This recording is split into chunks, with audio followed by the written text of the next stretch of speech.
Kenal sama RH ini awalnya pas karirku lagi oke-okenya di tahun 2019. Beliau DM aku ngajak kenalan.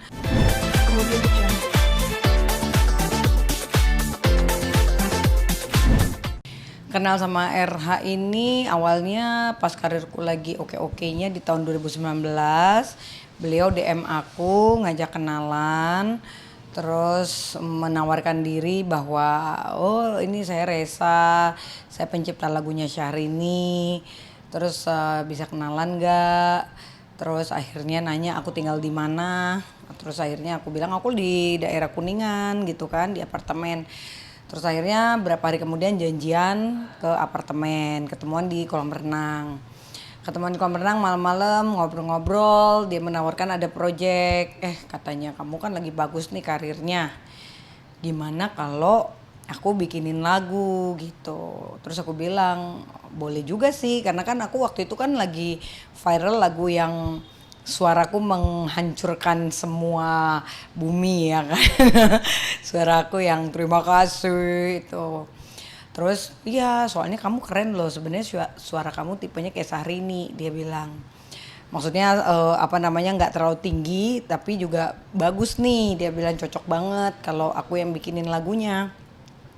Terus aku bilang ya udah boleh, aku bilang dengan senang hati. Ngobrol, hitung-hitungan budget. Cuman kalau nggak salah waktu itu karena tidak sempat ketemu, aku banyak acara, kurang lebih 2-3 bulan kemudian baru terlaksana. Terus akhirnya uang udah aku transfer, dia bilang ya udah sabar ya nanti aku bikinin lagunya. Bikinin lagu sampai aku berapa bulan aku sambil kursus nyanyi di Kak Berta, ternyata kok lagunya nggak ada-ada. Aku setiap hari nanya, Resa gimana? Iya sabar ya lagi dibikin. Sampai lama banget, dia bilang kan masteringnya kan ke Amerika lah, di Amerika. Terus lagunya juga, instrumennya juga yang live. Jadi dia bilang memang agak lama, padahal setahu aku bikin lagu mah paling lama juga seminggu. Ada orang 5 menit juga bikin lagu juga jadi ya kan, tapi baru lagunya doang ya, syairnya belum sama musik. Kalau sama musik mungkin anggaplah paling lama seminggu sama mixing segala macam. Nah terus akhirnya aku bilang gimana aja, sampailah akhirnya ya udah kita itu aja dulu, preskon dulu, dia bilang. Preskon lah aku itu kalau lihat yang di YouTube, zamannya aku lagi kurus banget, bahkan di situ kan beritanya kedekatan Barbie dengan RH ya kan, karena memang kita waktu itu sempat deket. Ya waktu itu sempat aku udah senang karena di sini kan aku mau memproduksi sendiri gitu kan. Jadi memang beli lagu berapa puluh juta sama dia di luar dari video klip. Untuk video klip aku bilang video klip aku sendiri juga deh gitu kan, karena aku banyak punya temen yang mengerti untuk bikin video klip. Nah setelah udah preskon, udah kejadian di tempat sana, di dalam tempat latihan juga yang dolar hilang lah, $1.000 Singapura, padahal nitipnya juga sama dia tapi dia juga nggak ngaku. Aku juga waktu itu ngecek CCTV nggak ada CCTV. Terus hasilnya juga ditanya berbulan-bulan juga tarsok terus, alasan sakit, tipes, ganti telepon, besok ke besok. Sampai aku mikir gitu, kok begini sementara kita kan preskon, terus nama, terus planning juga kan waktu itu kan lagi bagus-bagusnya. Sayang gitu loh kalau sampai itu tidak berjalan. Terus kan belum talk show kan dulu aku setiap hari talk show, acara live kan udah pengumuman. Wah aku mau nyanyi dong ya kan, seperti Syahrini, bisa mengalahkan Syahrini malah kalau perlu kan gitu ya kan. Ini loh penciptanya Resa, ya ternyata itu Om Dok doang gitu.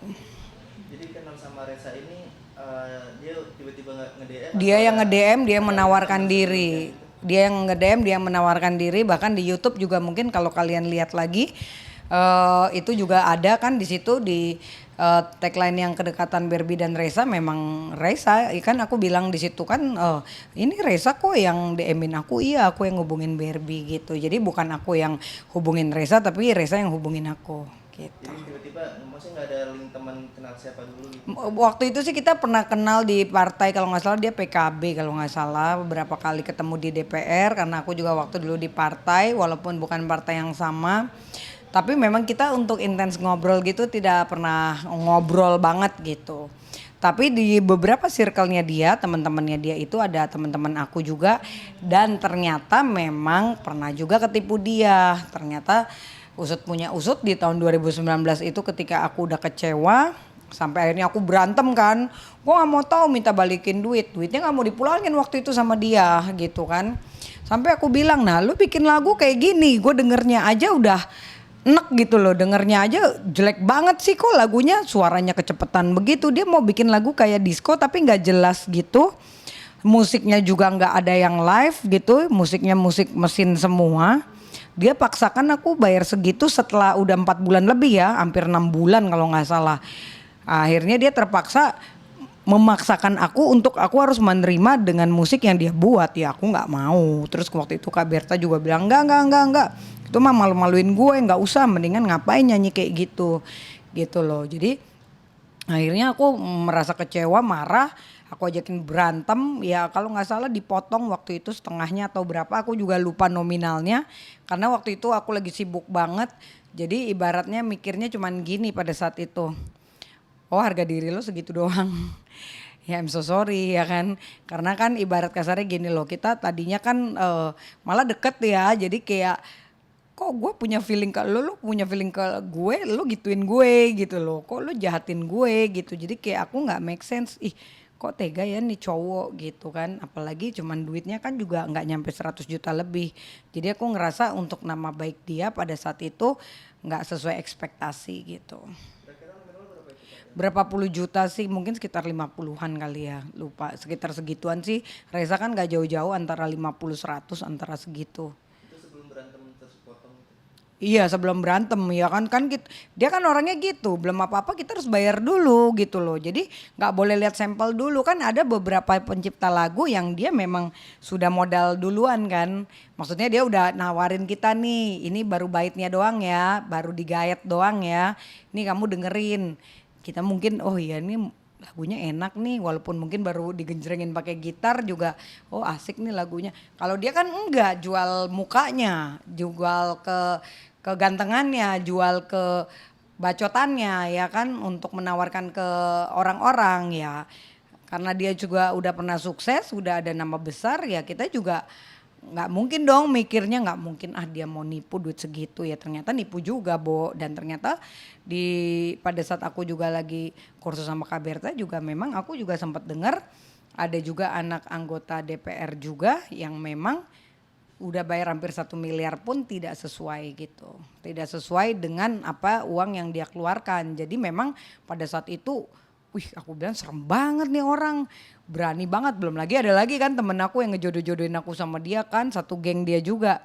Aku juga diliatin WA-nya, nih lo lihat nih dia utang nih ada 15 juta, 5 juta, dan itu udah dari tahun-tahun sebelumnya memang dia sudah kayak orang gak ada dosa gitu. Jadi aku ngerasa wah ini parah gitu. Jadi dulu awal tertariknya itu gara-gara emang tampangnya dia terus. Satu tampang nggak munafik karena satu tampang, kedua gue juga lagi jomblo, ketiga juga dijodoh-jodohin, keempat juga dengan dia seperti dewa penolong seolah kamu keren banget loh. Ya gimana sih namanya cewek dipuji kan pasti kan yang muji dia lagi kan, pada saat itu kan taunya kan Reza gitu kan, mantannya si Alo gitu kan. Jadi kayak wih gila, jadi walaupun kita bayar pun gak ada masalah gitu. Karena kan pada saat itu juga lagi belum ada covid ya, duit juga lagi gampang banget, beda sama kayak sekarang. Jadi kayak wah barber aja udah, baru ngomong aja kita langsung transfer gitu. Dan dengan sikap ini apa sih yang harapannya KBRB itu maksudnya mau dikembalikan lagi kan kerugiannya atau gimana? Dengan aku speak up sih sebenarnya gini, kalau aku sih nggak ada masalah, aku udah ikhlasin kerugiannya aku ya kan. Karena menurut aku itu pengalaman hidup aku juga ya kan, jadi jangan tergiur dari casingnya ya kan, apalagi kontraknya juga pada saat itu juga kan nggak ada ya kan, cuman antara kepercayaan aja. Terus juga aku lebih kayak sekarang gini sih, pengen kalau ada korban-korban yang lain yang bisa speak up, mungkin gue sebagai koordinatornya ya kan, karena kan banyak yang nggak berani bicara ya kan. Yang temanku aja yang ketipu 69 juta itu baru sekarang ini kan gitu. Kalau kemarin kan dia juga lebih banyak silent gitu. Sebetulnya juga harusnya aku yang aku yang jadi kuasa hukumnya gitu. Dan itu pun juga dulu tuh waktu sama Reza juga aku yang negoin gitu loh sampai dengan angkanya dia 50 juta. Tapi kan ternyata Reza main di belakang ya kan, dia jelekin aku, dia bilang gak usah sama Barbie deh, udah langsung aja direct langsung aja transfer ke gue. Ya temanku juga waktu itu percaya aja lagi, gue udah bilang hati-hati ya kalau sama dia, biar aku aja yang jadi tim kuasa hukum kamu, nanti transfernya ke aku aja, biar kontrak aku bikinin dulu. Karena segitu baiknya loh gue sama Reza, aku gak mau ngejelekin orang walaupun dia pada saat itu udah nyakitin aku kan. Karena kita sekian tahun kan 2 tahun apa setahun gak pernah ketemu, baru ketemu lagi tahun lalu tuh. Tapi ya tetap aja gak berubah, makanya dengan dia seperti ini sekarang yang aku harapkan ya coba Reza buka mata buka telinga, jangan selalu merasa kamu seperti malaikat dengan tenang. Kamu kayak orang gak ada dosa, nyakitin orang sana sini, banyak orang yang banyak pada menderita. Nggak cuman kamu aja yang susah gitu loh, tapi dengerin dong penderitaan orang lain. Kan kita udah bisa lihat dia bilang, oh saya sayang kok sama semuanya. Yang ngomong itu karena sayang sama saya semua, iya semua orang sayang sama lu, tapi lu tipuin semua jadi orang gimana mau sayang gitu loh. Apakah itu bentuk sayang kamu harus menipu gitu kan. Terus sehebat-hebatnya orang juga pasti akan ada masa jatuhnya gitu. Jadi aku sih ngerasa ya mudah-mudahan secepatnya, apalagi sekarang udah ada panggilan dari pihak kepolisian. Biarin ini kan masih simpang siur nih, masih pro dan kontra. Banyak yang gak kenal dia, sosok jadi pahlawan bilang gak mungkin. Tapi kalau yang kenal dia sih cobain aja. Gak ada yang bilang oh dia dewan pahlawan gitu. Dia sih nggak ada yang bilang begitu karena semuanya rata-rata kena. Jadi ya mudah-mudahan lah kebenaran akan segera terungkap gitu. Tapi kenapa sih baru sekarang berani? Karena aku kemarin gini, aku kan mikir nanti gue dibilang satu pansos, nanti gue dibilang cinta bertepuk sebelah tangan, atau nanti dibilang alah duit segitu aja komplain, kan jadi males ya, karena kan tahu sendiri aku mau ngapain aja netizen pada rempong gitu. Jadi aku memang bernazar pada saat itu suatu saat nanti memang, karena aku mikir apalagi dunia entertainment kan kecil. Kalau dia main-mainin orang seperti ini kan pasti akan jadi bom waktu, cepat atau lambat akan ketahuan. Ya udah nanti begitu saatnya ada baru gue speak up. Nah makanya baru kemarin pas ada acara di Hotel Sultan, baru kali itu tuh yang aku marah-marah gitu. Karena aku gemes banget ngelihatnya, kayaknya di TV tuh pencitraan banget, terzolimi. Padahal kalau dipikir-pikir tuh duitnya kemana, pertanyaan gue tuh kemana Reza duitnya. Ya kan nggak ngerti, beli mobil enggak, beli apa, rumah enggak punya, ya kan beli apa ngapain, apakah beli narkoba atau beli tanah, beli apa kan jelas gitu. Kalau ini nggak ada yang jelas sehingga segitu banyak loh, kalau dipikir-pikir miliaran loh totalnya itu kan untuk seorang laki-laki seperti dia sih termasuk besar ya, apalagi kalau kemarin mamanya sakit apa kan ya dia juga nggak terlalu ngurusin mamanya gitu. Jadi aku juga zamannya aku juga kan iya beb ini sedih beb ngurusin mama gini. Jadi banyak banget dengan dalih orang tua ya orang akhirnya kena tipu dia semua gitu. Tapi kan sekarang Reza sendiri kan kayak kabarnya kan lagi mengalami kerugian besar. Seperti itu sih kamu. Ya kalau rugi resiko lah karena kita juga rugi. Aku juga dulu waktu lagi jaya-jayanya 6 bulan lebih kalau dipikir-pikir ya. Dengan gue yang ngebacot tiap hari di acara TV bakal mau nyanyiin lagu Reza itu berapa ruginya ya kan. Kan waktu itu lagi viral banget gitu. Mungkin kalau aku bikin video klip kalau emang itu benar hasil Reza ya kan lagunya lah ya video klipnya mungkin gue masih bisa bikin sendiri. Tapi kalau karya itu jadi kan mungkin viral kita nggak tahu kan. Mungkin kan bisa make money-nya juga bisa gede. Mungkin bisa di atas 1 miliar mungkin. Tapi kan dengan adanya dianya yang ngebullshit seperti itu 6 bulan lebih aku dirugikan. Ya dengan kerugian yang dia sekarang banyak yang tercancel ya resiko dong. Karena yang dia rugikan nggak cuma satu orang. Ini kan coba kalau digabungin ya kan berapa orang, kali 10 orang aja sekarang udah berapa miliar duitnya. Ya sekarang resiko nggak sebanding lah dengan apa yang dia. Karena gini kalau bisnis rugi nggak ada masalah. Tapi kalau udah nipu, udah pidana, udah unsurnya, udah penggelapan itu yang nyakitin. Jadi menurut aku ya harus berimbang dengan resikonya dan tanggung jawab gitu. Untuk sementara sih aku lagi masih berpikir nih perlu gak sih gue ngelaporin ya kan. Karena kan menurut aku ya gimana ya kayak Menurut aku masih kayak ya udahlah gitu. Tapi banyak nih yang ngomporin emang udah lu laporin sikat aja. Wow, ada yang kayak gitu. Makanya aku bilang udahlah nanti gue lihat deh, gue sih lihat arus aja dulu deh. Yang penting aku udah berani ngomong ya kan apa yang aku rasain dan ini memang benar terjadi. Untungnya juga udah ada YouTube ya, Bo. Mungkin kalau pada saat itu kejadiannya tahun 2000 gue kagak bisa ngomong juga kali kan, nggak ada dokumentasinya.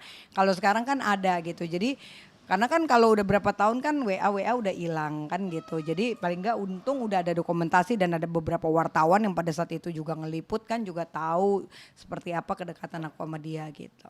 Terus kondisi Reza sekarang yang saat ini tuh Kak Berbi merasa kasihan nggak atau mau maafin gitu nggak sih? Aku sih nggak kasihan, nggak mau maafin juga sih. Sorry Reza, I'm so sorry. Karena kamu termasuk apa ya kalau manusia pembunuh berdarah dingin kalau gue bilang. Karena aku pun perempuan juga nggak bisa kayak gitu. Gue nipu orang 100.000 ya, gue nggak bisa tidur kali ya. Ini gila dengan tenangnya, gue nggak ngerti tuh bagaimana cara ilmunya, bagaimana cara bisa kamu hidup dengan tenang dan nyaman berpindah-pindah kos-kosan, berpindah-pindah nomor telepon dengan dalih kamu sana sini. Ya itulah karmanya pas kemarin di konten itu kan baru akhirnya ya kan baru akhirnya 1-2 orang ikut bicara dan akhirnya sekarang jadi rame. Ya itu dia, jadi aku ngerasa aku sih nggak akan mungkin mau maafin karena dia kan kemarin nipu aku yang di Hard Rock itu juga nyakitin aku banget. Dia bego-begoin aku, dia bilang iya temen kamu belum bayar. Aku sampai berantem sama temenku kan yang ditipu 69 juta. Aku sampai berantem, aku bilang lu jangan kayak gitu dong. Lo kalau nggak punya duit nggak usah janji. Dia kan janji abis kita ketemuan di Hard Rock Sabtu, dia janji Senin waktu itu mau transfer. 1 minggu nih aku dibikin kayak orang bodoh ya kan. Ya namanya aku mediator, aku kan serba pasti ini dong. Satu, gue pasti nitip dong keuntungan normal namanya bisnis. Kedua, aku juga kan nggak mau malu ya kan. Aku udah ngerasa ya udah Reza ya kan, maksudnya Reza juga kan ya udah kamu yang sabar ya Bi. Oh aku lagi butuh duit Bi, ya udah mintain dong sama temen kamu, jadi nggak sih? Dia kalau nggak ada duit ngomong aja. Jadi seolah-olah dia itu berharap banget aku belain.